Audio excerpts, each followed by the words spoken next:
নমস্কার। পূজা পদ্ধতি ক্রিয়াকর্ম চ্যানেলে সকলকে স্বাগত জানিয়ে শুরু করছি আজকের বিষয়বস্তু তুলসী বৃক্ষে জলদান মন্ত্র।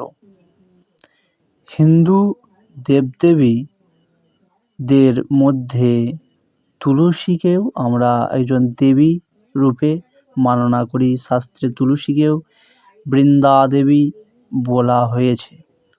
তুলসী বৃক্ষে জলদান করে আমরা স্বয়ং নারায়ণ বিষ্ণুকে পরিতৃপ্ত করতে পারি।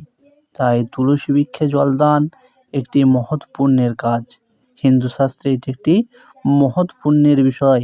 তাই অবশ্যই আমাদের সকলকে তুলসী বৃক্ষে জলদানের মন্ত্র জানা প্রয়োজন, কারণ আমরা প্রত্যেকেই বাড়িতে প্রত্যেক দিন তুলসী বৃক্ষে জলদান করে থাকি। তাই তুলসী বৃক্ষের জলদান মন্ত্র অবশ্যই প্রয়োজনীয়। এই মন্ত্র বলে আমরা সঠিক শাস্ত্রোক্তভাবে তুলসী বৃক্ষে জলদান করতে পারবো। তো আসুন সেই তুলসী বৃক্ষে জলদান মন্ত্র পাঠ করছি। ওং গোবিন্দ বল্লভম দেবীং ভক্তং চৈতন্য কারণীম স্নাপয়ামি জগদ্ধাত্রীং হরিভক্তি প্রদায়িনীম। এই মন্ত্র পাঠ করে আমরা পূর্বমুখ বা উত্তরমুখ হয়ে তুলসী বৃক্ষে জলদান করব।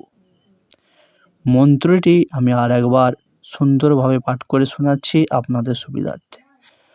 ওং গোবিন্দ বল্লভাং দেবী ভক্ত চৈতন্য কারণীং স্নাপয়ামি জগদ্ধাত্রীং হরিভক্তি প্রদায়িনীম। নমস্কার।